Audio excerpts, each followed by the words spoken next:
하나님의 말씀은 요한복음 12장 12절부터 15절까지 제가 읽습니다. 그 이튿날에는 명절에 온 큰 무리가 예수께서 예루살렘으로 오신다는 것을 듣고 종려나무 가지를 가지고 맞으러 나가 외치되 호산나 찬송하리로다 주의 이름으로 오시느니 곧 이스라엘의 왕이시여 하더라. 예수는 한 어린 나귀를 보고 타시니 이는 기록된 바 시온 따라 두려워하지 말라 보라 너희 왕이 나귀 새끼를 타고 오신다 함과 같더라. 하는 말씀을 가지고 가짜 같은 진짜들, 종려 금요일, 성 수요일, 부활 토요일에 대해서 말씀을 나누겠습니다. 많은 교회가 오늘을 종려주일로 지킵니다. 이 종려라는 것은 야자수, 대추야자를 말하고요. 영어로는 palm이라고 그러죠. P-A-L-M. 그래서 palm Sunday라고 이렇게 부르는데요. 그리고 이제 이번 주간에 이제 고난 주간을 위해서 금요일 날 예수님이 십자가에 달리셨다고 해서 그날을 성금요일, Good Friday, 그날 예수님이 십자가에 달리셨기 때문에 우리가 구원받았다. 그래서 특별한 날로 정하고 있습니다. 그리고 돌아오는 주일날, 그날은 부활주일. 그래서 영어로는 이스터데이라고 그러죠. 이제 영국에서 봄의 신이 이제 이스터인데, 그 봄의 신을 예수님 부활로 생각해가지고 이스터데이라는 거 지키기도 합니다. 이거는 영국의 토속 신앙을 그걸 본따가지고 이렇게 하는 그런 날이 돼버렸습니다. 근데 이 종려주일, 성금요일, 그다음에 부활주일 이 세 날 이것은요 전부가 다 사실이 아닙니다. 어떻게 보면 가짜들이죠.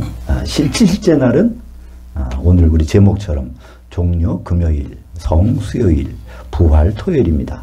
종려나무를 가지를 흔든 것은 금요일이고 십자가에 달리신 것은 수요일이고 예수님 부활하신 것은 토요일 저녁이고 그래서 전혀 다른 날인데 그런 말을 이렇게 해보면요 그러면 뭐라고요? 가짜 같다고 생각하잖아요. 그게 진짜인데 그래서 가짜는 진짜처럼 되고 진짜는 가짜처럼 돼서 우리 신앙생활에 깊이 들어와 있습니다. 구약 성경에서 이 절기들을 보면 이 절기들은 다 예수님의 그림자라고 되어 있습니다. 골로새서 2장 16절과 17절에 보면 거기 안식일, 절기, 먹고 마시는 거 이거는 다 그림자고 몸은 그리스도의 것이니라. 그러니까 그림자가 있다는 것은 몸이 있을 때 나오잖아요. 그죠? 몸에 비춰서 그림자가 나옵니다. 그래서 구약에 나오는 7가지 절기가 있는데요. 그래서 유월절, 무교절, 그 다음에 초곡절, 오순절, 그 다음에 뒤에 3가지는 나팔절, 대속죄일, 장막절. 그래서 유대인들은 레위기 23장에 보면 7개의 절기를 꼭 지켜야 했습니다. 근데 이 지키는 이유가 골로새서 2장 16절 17절에 보니까 예수님의 그림자라는 거예요. 그 그림자를 잘 보면 실체가 보인다는 거예요. 그죠? 우리가 어떤 사람 몰라도요. 여기서 그림자가 긴 사람이야. 키 큰 사람이 온다는 걸 알 수 있잖아요. 마찬가지로 이 절기들은 전부가 다 예수님의 그림자들입니다. 그렇기 때문에 예수님이 부활하셨다면요. 부활의 그림자가 있어야 될 거잖아요. 그것이 레위기 23장 11절에 나오는데 무교절 기간 중에 6월절 날은 그 순간 양 잡는 날이고 그 저녁부터 한 주간은 무교절 기간인데 이 무교절 기간 중에 안식일 날이 돌아오고 그럼 바로 끝나는 그 시점에서 곡식단을 흔듭니다. 그러니까 죽었다가 곡식이 살아나서 흔들리는 거예요. 그것을 매년 무교절 기간 중에 안식일 다음날 곡식단을 흔듭니다. 이것이 그림자라면 예수님이 그때 부활하셨다는 거거든요. 그죠? 한 알의 밀알이 땅에 떨어져서 그냥 있으면 아무것도 아니지만 죽으면 많은 결실을 맺는다. 요한복음 12장 24절에 그 말씀하시고 죽으셨잖아요. 그래서 부활하실 때가 무교절 기간 중에 안식일이 돌아오면 그거 끝나는 바로 그때 부활하시겠다는 거예요. 유대인들은 안식일이 언제죠? 우리하고 시간 개념이 조금 틀립니다. 그죠? 6시간 빨라요. 우리는 자정이 되면 하루가 바뀌는데 유대인들은 저녁 6시경에 하루가 바뀝니다. 그래서 금요일 저녁부터 24시간이 되는 토요일 저녁이면 안식일이 끝납니다. 그러니까 안식일이 끝나자마자 곡식단을 흔들기 때문에 예수님은 언제 부활하셨어요? 토요일 저녁 6시경에 부활하셨습니다. 그렇죠? 안식이 끝나자마자 곡식단이 흔들려야 되는데 그 예수님 몸이니까 이제 그죠? 그전엔 그림자였고. 그렇다면 부활하신 우리는 시간과 날짜를 알 수 있습니다. 근데 또한 예수님은 언제 무덤에 들어가셔야 되죠? 예수님이 그런 말씀하셨어요. 많은 표적들 하는데 안 믿어요. 그랬더니 바리새인들이 그럼 하늘에서 온 표적이라도 하나 보여달라고 그랬더니 예수님이 뭐라고 말씀하시죠? 마태복음 12장 40절에 바로 이 요나의 표적밖에는 내가 너희들에게 보여줄 거 없는데 요나가 3일 밤 3일 낮을 72시간을 물고기 뱃속에 있었던 것 같이 나도 3일 밤 3일 낮을 72시간을 땅속에 있다 나오리라. 그럼 토요일 날 6시경에 부활하셨다면요. 그럼 72시간 전 언제죠? 수요일 날 저녁이죠. 그죠? 수요일 날 저녁에 땅속에 무덤에 들어가셨어요. 그러면 수요일 날 십자가 달리신 날이에요. 6시에 빌라도한테 사형 언도를 받으시고 9시에 십자가 달리시고 오후 3시에 운명하셨습니다. 이날이 이제 6월절 양 잡는 날이니까 그때 십자가 달리셨어요. 근데 그 한 3시간 사이에 뭘 해야 돼요? 그 시체를 묻어야 돼. 왜냐하면 안식일 날은 시체를 못 만지거든요. 불법이에요. 그러니까 예수님이 안식일 끝나고 돌아가시면 괜찮은데 그 전에 돌아가시면 시체를 빼낼 수가 없잖아요. 빌라도에게 보내가지고 군인 둘을 데려다가 시체를 확인하잖아요. 그죠? 그래서 양쪽에 있는 시체는 다리를 꺾어보니까 죽었어요. 근데 예수님은 아마 가운데 알려가지고 좀 높이 달리신 것 같아. 손이 안 닿으니까 창으로 찔러보니까 물가피가 쏟아지고 죽은 것이 확인됐습니다. 그래서 부랴부랴 무덤에다가 안식일이 언제 되죠? 정기적으로는 일주일에 한 번씩인데 이제 명절 기간에는요 큰 안식이라고 해서 그것도 안식이래요. 그러니까 바로 예수님 십자가 달리신 6월절 바로 그 저녁부터는 무교절이 시작돼서 무교절 첫날 그러니까 수요일 저녁부터 목요일 저녁까지는 안식일입니다. 그러니까 이때는 시체를 못 만지니까 그거 시작되는 수요일 6시까지는 빨리 무덤에다가 담아야 돼요. 시체 만지면 안 되니까 그 후에는. 그래서 예수님은 3시에 운명하시고 십자가에서 내려오셔서 6시 전까지는 무덤에 들어가셨습니다. 그렇기 때문에 우리는 예수님이 십자가 달리신 날을 알 수 있어요. 그러면 십자가는 어떻게 달리시죠? 6월, 그것도 그림자니까 6월절 어린 양 잡는 방법은 출애굽기 12장이 나옵니다. 거기 3절에 보면요. 6월절 양을 잡으려면 6월절 닷새 전에 양을 선택을 해야 된다는 거예요. 그래서 그것을 자기 집안에 들여다 놓고 가족들이 흠이 있는지 없는지를 4일 동안 점검을 한 다음에 흠이 없으면 잡습니다.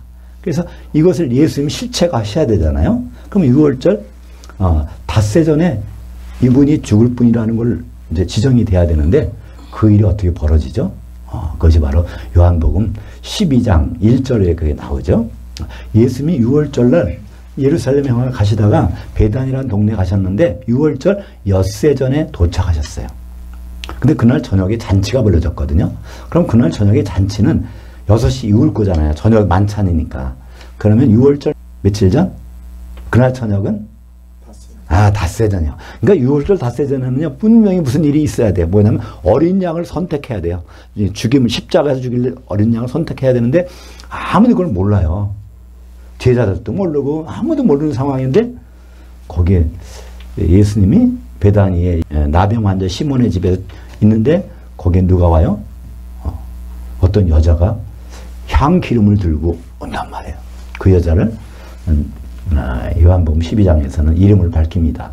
마태복음이나 마가복음에서는 이름을 안 밝혀요. 그냥 어떤 여자가 와서 했다고 되어 있는데 이제 요한복음은 나중에 기록되어 있으니까 중요한 여자니까 베다니 마리아가 이제 그 기름 와서 붓습니다. 그랬더니 사람들이 뭐라고 합니까? 저거 300데나리온 되게 비싼 건데 300데나리온에 팔아서 가난한 사람들이 주셨으면 얼마나 좋을까? 한 데나리온이면 보통 하루에 품삯이라고 그래요. 지금은 하면 거의 20만 원 한다면서요. 그러면 300데나리온이면 6천만 원이요. 그 시골 동네, 달동네 6천만 원 어치를 그렇게 허비하는 걸 보고 가룟유다가 이거 가난한 사람이 팔았으면 좋았을 텐데. 근데 가룟유다는 뭐였죠?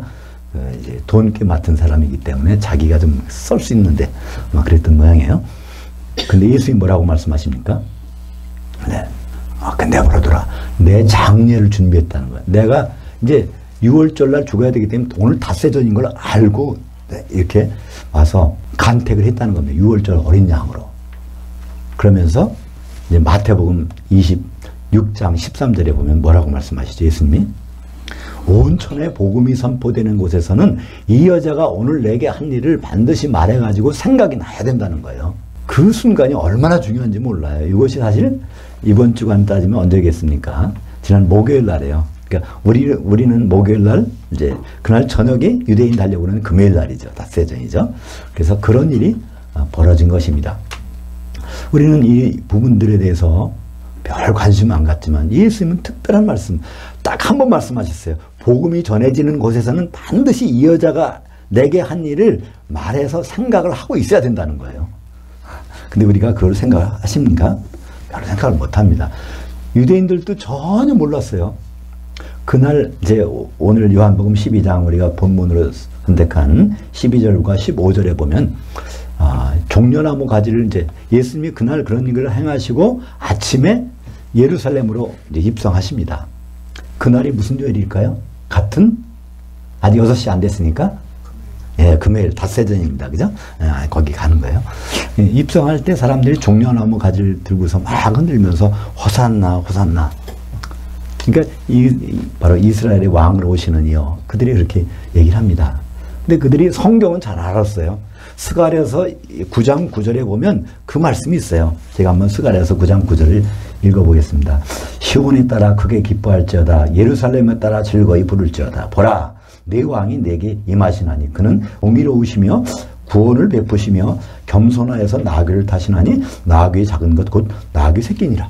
이분이 바로 왕이시고 구원 베풀려 오시나 보다. 그래서 호산나 부른 거예요. 호산나라는 뜻은요, 호시아나. 그래서 호시아 그것은요, 구원해 주세요 그런 뜻이에요. 아나 하면 지금 당장 구원해 주세요. 우리가 지금 수백 년 전년 이렇게 남의 속국으로 살고 있는데 지금 우리를 구원해 주세요. 이렇게 그분이 왕이라고 생각하고.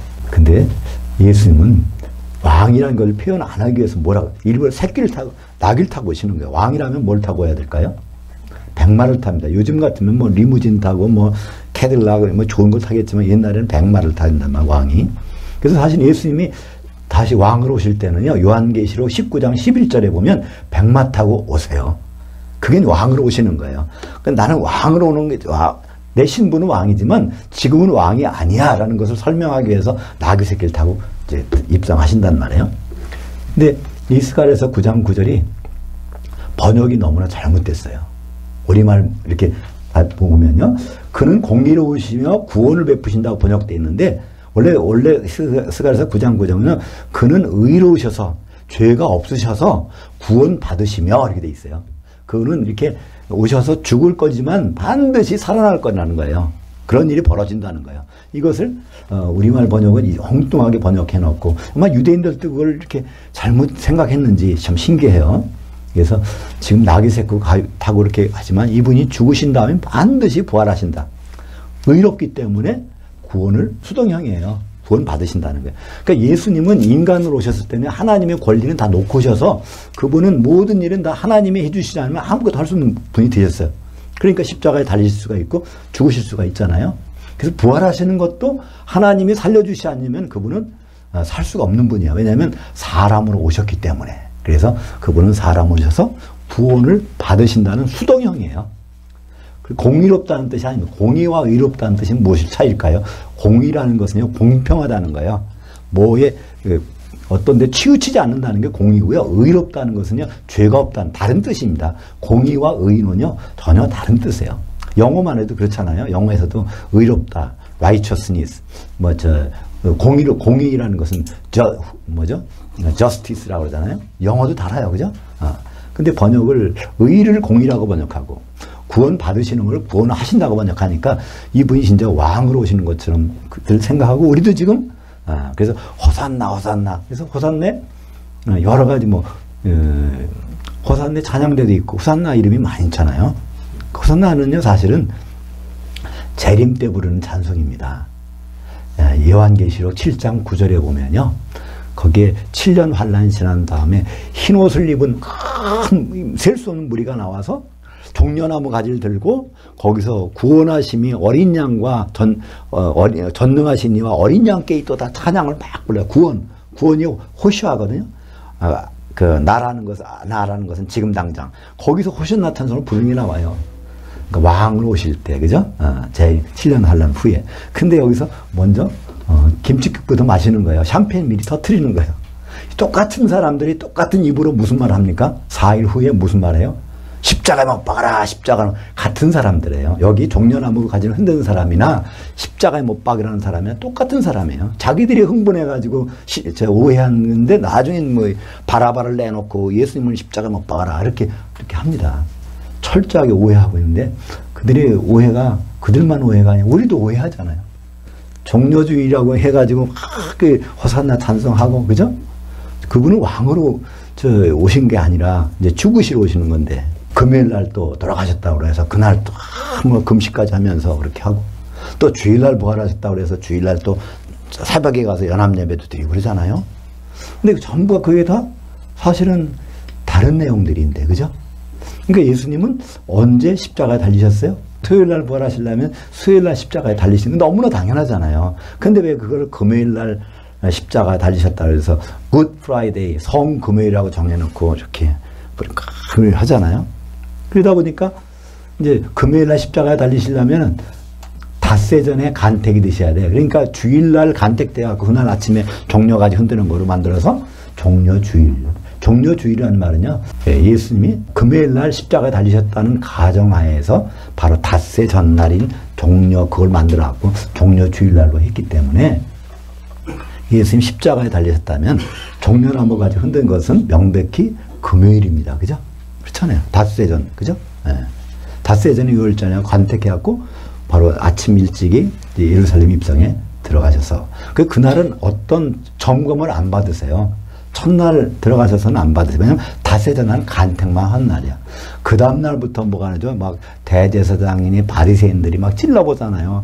부활이 있느냐, 뭐 있느냐, 뭐 예수님한테 막 이렇게 율법으로 점검받으셨어. 근데 죄가 하나도 없으셔. 빌라도가 뭐라고 그래요? 이분에겐 죄를 찾아볼 수 없도다. 그러니까 죄가 없는 상태로 바로 사형성을 받았으니까 그분이 십자가에서 해결한 죄는 누구 죄입니까? 바로 우리의 죄라는 걸 명확히 알 수 있잖아요. 그래서 예수님은 철저하게 그 일정을 다 지켜가지고 하신 분이죠. 그렇기 때문에 종려주일이 잘못됐고 또 성금요일이 잘못됐고 부활주일이 잘못됐으니까 이걸 고쳐가지고 종려금요일로 지키자. 또 성수요일로 지키자. 부활토요일로 지키자. 이런 얘기가 아니에요. 예수님이 하신 말씀 한번 생각해 보자는 거예요. 예수님은 십자가 달리시면서 뭐라고 말씀하셨어요? 그 여자가 헌일을 가지고 온 천하에 복음이 선포되는 곳에서는 이 여자가 나에 대해서 한 것을 말해서 생각이 나야 된다는 거예요. 근데 무슨 뜻일까요? 그 얘기는요. 우리도 향유 준비해서 예수님 시체에다 바르라는 얘기일까요? 아닙니다. 그죠? 우리는 그 여자가 한 것을 생각을 해야 돼요. 그 여자는 예수님의 일정에 맞춰서 6월절 날에는 바로 그걸 닷새 전에 일정에 맞춰 향기름을 준비해서 보여야 되는 거고요. 그럼 우리는 예수님이 오실 때 혼인잔치에서 바로 우리가 기름을 준비했다가 결혼식에 참여해야 되잖아요. 그러니까 우리는 그걸 준비하는 거죠. 그죠? 나팔절에 나팔소리 들어야 되고, 그 다음에 대속죄일날 그리스도 심판대에서 기름을 준비해야 되고, 그 다음에 장막절에 바로 혼인잔치 들어가는 바로 그 여자만 생각하면 우리는 뭘 생각나야 돼요? 예수님이 일정표가 생각나야 될 거잖아요. 그죠? 그 여자는 지구상에 있는 모든 사람들은 예수님의 일정을 몰랐어요. 6월절 닷새 전에 바로 기름으로 발라서 이분이 바로 그리스도가 돼서 십자가에 달려야 된다는 사실을 아무도 몰랐어요. 율법학자도 몰랐어요. 율법 나와 있는데 레위기 23장 11절에 바로 이제 그 부활하는 것도 나오고 출애굽기 12장 3절에 바로 닷새 전에 기름 바르는 거 율법이 다 나왔는데 율법을 지킨다는 아무도 몰랐어요. 근데 이 여자는 그것을 한 유일한 여자입니다. 그 여자가 어떻게 알았을까요? 누가복음에 힌트가 나와요. 예루살렘 가는 편에 배단에 들렸을 때 이 자매가 식사 준비하잖아요. 마르다가 언니가 식사를 막 준비하는데 동생은 예수님 발치에서 말씀만 듣고 있어. 그러니까 언니가 예수님한테 예수님 바로 동생한테 말을 해서 나 좀 도와주라고 하세요. 그랬더니 예수님 말씀이 뭐라고 합니까? 우리말 번역은 조금 어색해요. 근데 예수님 하는 말 그대로 번역해보면 이래요. 내가 많은 거 하려고 내가 분주하지만 마음이 분주하지만 나한테는 꼭 한 가지가 필요하다는 거야. 한 가지 나한테는 필요해. 근데 네 동생은 그 한 가지를 택하였으니 절대로 빼앗기지 아니하리라. 그렇다면 예수님 발치에서 앉았을 때 그 마리아에게 예수님 무슨 말씀 해주셨을까요? 아마 그랬을 것 같아요. 나는 6월절 양인데 6월절 닷새 전에 나는 선택을 받아야 되고, 그런 것을 아마 설명해 주셨을 것 같아요. 출애굽기 12장을 한번 간단하게 말씀해 주셨을 것 같아요. 그러니까 시간이 지나서 다른 해에 딱 도착하셨을 때 자기 집에서 그걸 들고 나온다는 것은요, 자기 집으로 오신 게 아니에요. 그 동네 시몬의 집에서 잔치가 벌어지는데 오늘이 닷새전이잖아. 그래서 그 준비했던 걸 들고 그 집에 와서 싹 쏟아붓는단 말이에요. 그죠? 그만큼 그 베다니 마리아는 예수님의 일정표를 꿰뚫고 있던 여자예요. 그죠?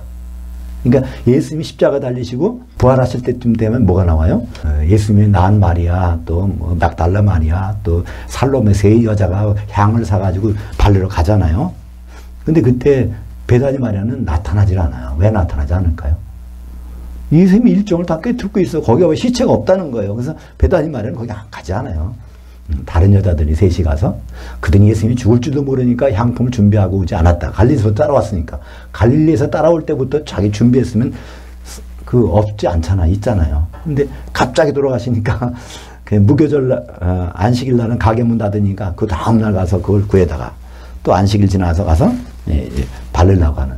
그러니까 예수님이 죽을 것도 안 믿고 부활할 것도 안 믿고, 그러니까 믿음이 없는 사람들, 세 사람 대표적인 여자가 예수님의 어머니라고 하는 마리아, 막달라 마리아, 살로메, 이모, 그런 사람들인데, 유일하게 이 베다니 마리아는요, 그 무덤에 안 갑니다. 그죠? 그분이 거기에서 살아나신다는 걸 알기 때문에 안 가죠. 그래서 예수님이 이 말씀 우리가 한번 새겨드리려면 어떻게 해야 될까요? 예수님이 이제 앞으로 다음 일정이 뭔가를 거기에 맞춰서 우리가 준비하는, 그것이 마태복음 26장 13절의 예수님 말씀을 우리가 순종하는 거라고 볼 수가 있습니다. 우리 천국복음이라고 하는데, 천국복음의 요지가 뭐죠?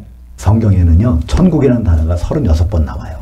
근데 마지막으로 나오는 천국이 어디 나오는지 아세요? 마태복음 25장 1절에 나옵니다. 마지막에 천국에 대해 설명하시면서 뭐라고 말씀하세요? 천국은 뭐와 같으냐면 등을 들고 신랑을 맞이하는 열 처녀와 같다 하리니. 이것이 천국 복음의 요약이에요. 그러니까 천국 안에서 우리가 뭘 준비해야 되느냐? 그 생활을, 신랑을 준비하는 생활이 천국 생활이라는 거예요. 예수님 그건 하신 말씀이니까. 그리고 천국 열쇠를 누구한테 주셨어요? 사도들한테 주셨어요. 그러니까 예수님은 지금 천국에 계신 것이 아니에요. 예수는 셋째 하늘에 올라가셨고 천국 안에서 이루어질 일들을 말씀해 주신 건데, 그렇다면 우리가 그 부분을 유심히 봐야 될 거잖아요. 마태복음 25장에 천국 비유, 신랑을 맞으러 나간 열 처녀들, 그들의 모습을 생생하게 말씀해 주십니다. 거기서 등을 들었다는 것은 거듭나서 순수하게 세상 바깥에 나가서 그걸 지금 준비하고 있다는 거예요. 보통 사람들 얘기합니다. 이 혼인잔치에 들어갈 확률은 50%래. 반은 들어갔고 반은 못 들어갔대요. 그게 아니에요. 죽을 때까지 등을 들고 기다린 사람들이에요. 그런 중에서 반이 들어가고 반은 못 들어갔다는 거잖아요. 그래서 그런 일을 기억한 그런 사람이 되라는 거잖아요. 베다니 마리아는 향기름을 준비해서 6월절을 기다렸지만 열 처녀 중에 5처녀는 그 기름을 준비해서 성령의 기름으로 하나가 돼서 신부실에서 한 몸 되길 위해서, 그죠? 왜냐면 결혼해야 되니까. 마태복음 9장 15절에 보면요, 신부실에는 하나님의 아들들이 있다고 되어 있어요. 근데 그 아들들이 신랑을 뺏길 때가 있다는 거예요. 기름 준비하는 사람들. 성경은 너무나 친절하게 나와 있어요. 그죠? 신부실이 있다는 거. 거기에 하나님 아들들이 모여 있다는 거. 근데 그 중에서 신랑을 뺏길 사람이 있다는 거. 근데 유감스럽게도 마태복음 9장 15절은요, 신부실이라는 단어도 안 나오고 하나님의 아들들도 안 나와. 뭐라고 나왔어요? 혼인집 손님들이라고 번역해버리니까 우리하고는 관계없는 다른 것도 생각을 하게, 왜 그걸 그렇게 번역해놨는지 모르겠어요. 정말 안타까운 일이에요. 그죠? 그래서 이 천국 생활이라는 것은 신랑을 기다리는 생활이라고 예수님 분명히 천국 마지막 35번, 6번째 나오는 마태복음 25장 1절에서 말씀하고 계십니다. 그렇기 때문에 우리 예수 믿는 사람들이라면요, 예수님의 행적을 잘 살펴봐야 되는데, 특별히 뭘 봐야 될까요? 예수님의 부활을 중심으로 봐야 돼요. 예수님 부활하시기 전에 어떤 일을 하셨을까? 예수님 부활하신 다음에 어떤 일을 하셨을까? 근데 대부분은요, 예수님 부활하기 전만 초점을 맞춰요. 아, 예수님이 돌직구에서 전도하겠으니까 우리도 전도하러 나가자. 얘기 많이 합니다. 근데 예수님 부활 전의 행적은요, 다 사실은 12사도를 얻으시는 거예요. 다른 사람 관계없어요. 12사도를 세워야 그들이 중매쟁이가 돼야 그 다음에 결혼식이 되니까. 그래서 마태복음 13장에 그러시잖아요. 예수님 왜 이렇게 비유로 말씀하십니까? 저들이 못 알아듣게. 아, 저들은 알아들 수 없어야 된다는 거예요. 그러나 너희들은 다 알려주겠다는 거예요. 사도들에게는 모든 걸 알려주고 다른 사람들에게는 안 알려줍니다. 왜 병 고치셨냐고요? 사도들을 쳐다보라고. 그죠? 그들을 깨달으라고. 왜 무리를 걸으셨을까요? 사도들을 보라고. 그러니까 사도들을 세우시는 행적의 모든 것이 바로 부활 전의 행적이고요. 부활 후도 마찬가지예요. 사도행전 1장 3절 이하에 보면요. 부활하신 후 40일 동안 사도들과 만나서 하나님 나라 천국에 대한 일을 말씀하시고 너희들은 몇 날이 못해 성령 받으리라 하면서 올라가셨어요. 그죠? 우리가 예수님의 행적을 유심히 보려면 부활 후를 봐야 되고, 그럼 부활 후에는 무슨 일을 하셨는가? 하나님 나라의 일, 천국에서의 일, 사도들에게 그걸 당부하셨어요. 천국에서 일이 뭐라고요? 신랑 맞는 일에 대해서 당부를 하셨단 말이에요. 그럼 우리가 그것을 하는 것이 정상인데, 우리 교회가 뭐라고 있습니까? 부활절 되면 사순절이라는 걸 만들어 놨잖아요. 그 사순절이라는 건 뭐죠?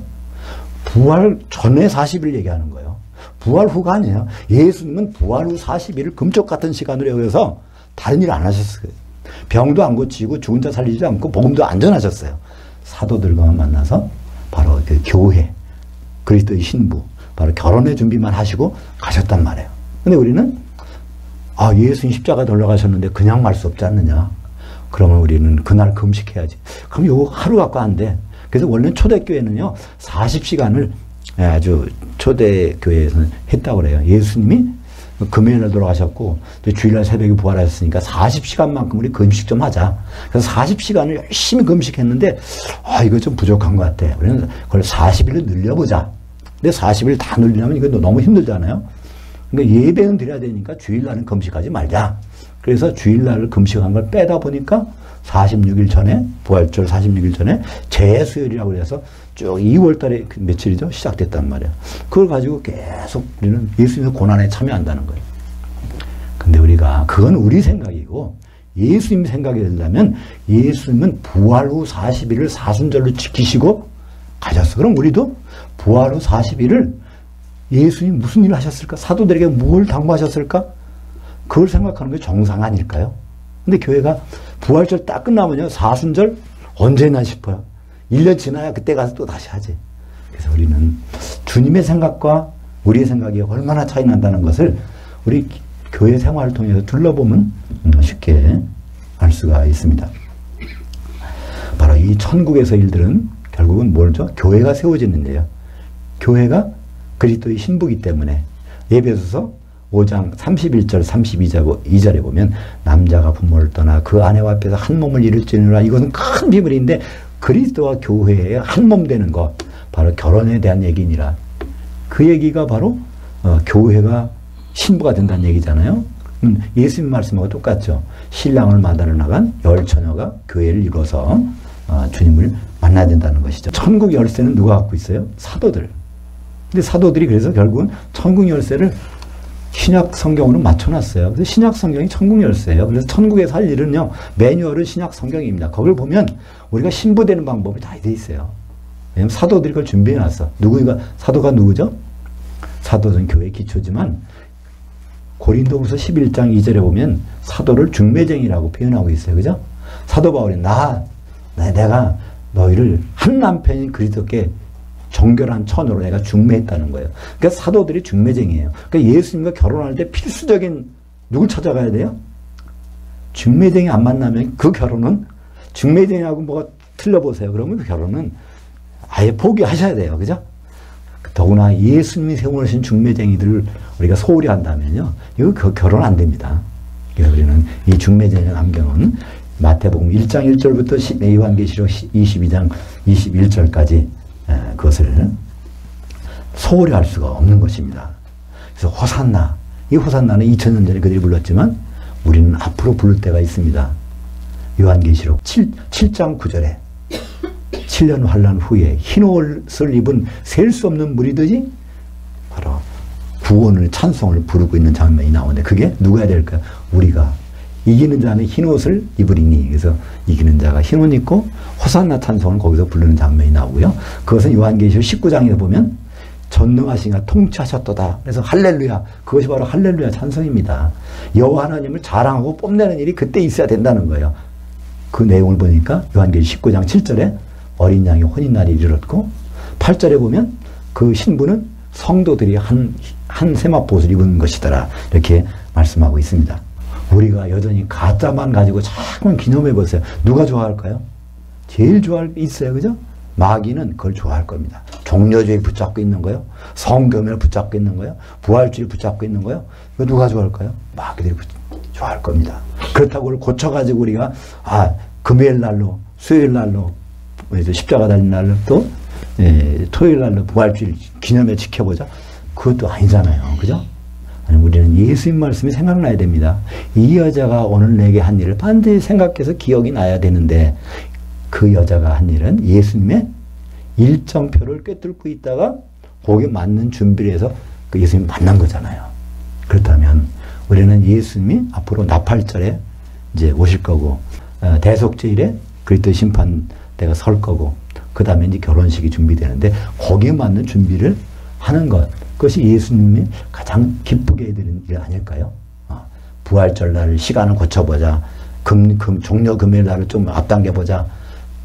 금요일 날 돌아가신 것이 아니라 수요일 날 돌아가셨다. 이거 내려서 이거를 싸울 것이 아니라 예수님의 일정을 우리가 깨뜨리고 있는 것이 마귀를 가장 괴롭히는 일 중에 하나가 될 것입니다. 우리는 반드시 그리스도의 심판대 앞에 서게 됩니다. 예외가 없어요. 예수 믿는 사람이라면 고린도후서 5장 10절에 보니까 이는 우리가 다 반드시 그리스도의 심판 앞에 나타나게 되어 각각 선악간에 그 몸을 통해서 행하는 것을 따라 받으려 함이라. 하나님의 선이 뭐라고 그랬죠? 창세기 2장 18절에 아담에게 돕는 배필이 생기는 게 하나님의 선이에요. 그 아담은 예수님의 모형이니까 예수님의 신부가 생기는 하나님의 선한 일이에요. 바로 그리스도 심판대 앞에서는 그게 선을 행했느냐 그렇지 않은 악을 행했느냐를 가지고 심판하신다는 거예요. 그리스도 심판대에서 예수님 혼자 계신 게 아니라 그 옆에 사도들이 있어요. 그죠? 12사도. 중매쟁이가 결혼하기 전에는 등장해서 자격이 있는지 없는지를 살펴봐야 되잖아요. 마태복음 19장 28절에 세상이 새롭게 됐을 때 바로 너희들이 12보좌에 앉아서 이스라엘 12지파를 심판하리라. 기름 준비됐는지 안 됐는지를 점검하는 것은 사도들이 하게 되어 있습니다. 우리는 너무나 쉬운 시험을 치르고 있는 거예요. 아주 용이한 시험을 앞으로 염두에 두고 있어요. 왜 그렇죠? 문제지도 알고 답안지도 알고요. 출제위원도 알고 채점관도 알아. 그죠? 신약 성경이 이게 문제지예요. 그죠? 이걸 채점할 사람 누구예요? 사도들. 그 앞에 쓰는 거예요. 너무나 쉬운 시험을 놓고 우리가 두려워 걱정할 필요 없잖아요. 근데 우리는 다른 거 가지고 염려한단 말이에요. 예수님 뭐라고 하셨어요? 마태복음 10장 28절에 몸은 죽여도 혼은 능히 죽이지 못하는 자들을 두려워하지 말고. 우리가 좀 이게 두려워하지 말고라는 것은요, 지금 두려워하고 있는 동작을 중단하라. 그러니까 헬라어의 명령법에 부정이 나오면요, 현재 하고 있는 동작을 중단하라. 그런 뜻이에요. 우리가 뭐 한다고요? 몸은 죽여도 혼을 능히 죽이지 못하는 자를 두려워하지 말라는 거예요. 마귀는 우리 몸을 공격하게 돼 있어요. 심지어는 죽일 수도 있어요. 창세기 3장 14절에 너는 배로 다니며 종친토로 티끌을 먹을지니라. 우리 육신을 공격할 수 있단 말이야. 그죠? 근데 그걸 두려워하지 말라네, 예수님은. 그걸 두려워하지 말고 누굴 두려워하라고 돼 있어요? 마태복음 10장 28절 하반절에 보니까 오직 몸과 혼을 능히 지옥에 멸하실 수 있는 일을 두려워하라. 이건 제자들에게 하신 말씀이에요. 이때 몸은 누굴까요? 우리가 예수님 만날 때는요, 이런 몸으로 만나는 것이 아닙니다. 고린도 전서 15장 44절에 보면 우리가 영으로 만나게, 영의 몸으로 만나게 돼 있어요. 영의 몸으로 만나는데 거기서 지옥 갈 수 있다는 거예요. 세상 사람들 얘기가 아닙니다. 그죠? 영의 몸으로 주인을 만나는 사람들은, 세상 사람들은 그냥 땅에 있는 거예요. 그리스도인들이 변해서 올라가는 거예요. 근데 우리 그리스도인들이 지옥 가는 거를 좀 두려워서 했으면 좋겠다는 것이 누구의 의견입니까? 예수님의 의견이에요. 그죠? 근데 우리는 예수님 말씀은 그것도 또 세상 사람들은 지옥 갈 사람들이고 우리는 예수님이니까 천국 갈 사람들이야, 이렇게 생각하잖아요. 정말 가짜가 너무 진짜 같은 세상이 돼버렸어요. 그죠? 진짜가 나와도 별로 우리는 많이 없어요. 그 마태복음 10장 28절 지옥을 좀 두려워하라는 것은 진짜 말씀이거든요. 근데 우리는 진짜 같지 않으니까 저건 예수 안 믿는 사람들 얘기지 그렇게 생각할 수가 있습니다. 다시 한번 우리가 1년에 한 번만이라도 주님의 부활절을 생각할 때만이라도 우리는 6월절 닷새 전에 생겼던 일을 기억할 필요가 있습니다. 베다니 마리아가 향기름을 가지고 6월절 닷새 전이네 기름 부었던 것처럼 우리도 주님이 나팔절 또 대속죄일 그 장막절에 결국 공중에서 만날 때 그 만날 때 그분 앞에 보여드릴 성령의 기름이 있는지 없는지 그걸 오늘 또 준비한다면 우리는 두려워할 필요가 없잖아요. 이 지옥? 말만 들어도 끔찍한 곳인데 그건 우리와 관계없는 곳이 돼야 되잖아요. 그것은 우리가 혼인잔치에 들어간다면 지옥은 우리와 관계없는 곳입니다. 그러나 그렇지 않다면 당장 우리가 막 닦아질 수 있는 곳이 지옥입니다. 기도하겠습니다.